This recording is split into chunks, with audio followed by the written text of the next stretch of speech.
All right. So I know that that was a lot of information, and so I want to kind of wrap things up. And I want to talk a little bit about each document.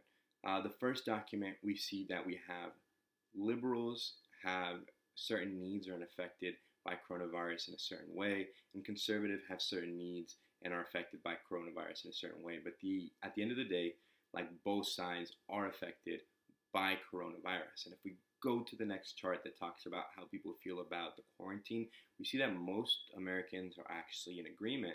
Like they are willing to kind of shut down certain parts of our economy in order to keep everybody safe. And so then it takes us to the next few articles, where in one we have Democratic mayors going up against Republican governors, right? And like the governors are trying to do one thing, and then the mayors are saying like, no, we're not going to do that. And it's kind of like, at least for me, it raises questions like why? Like if we all want the same thing, we all want to be safe. Like why can't we compromise? Why can't we come up with solutions together? And the reason is like our politics right now is super divided, as you saw in that original video, right? Republicans and Democrats, like it's not in their best interest, or it doesn't help them out to work together, because next time they go up for re-election, or maybe next time they go for another position, people are going to remember they compromised, or they did something that went against what the party is doing or saying.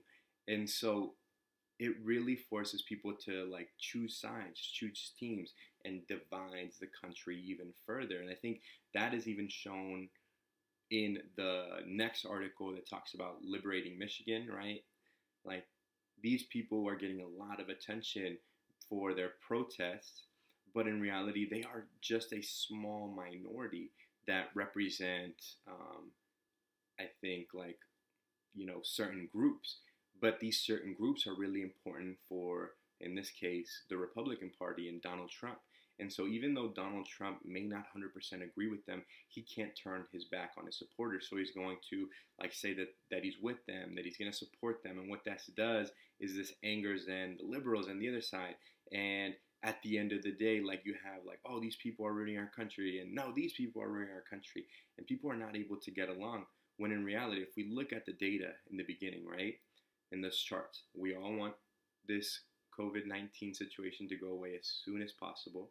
We all want to open up the economy as soon as possible. We all want like the economy to stay like healthy.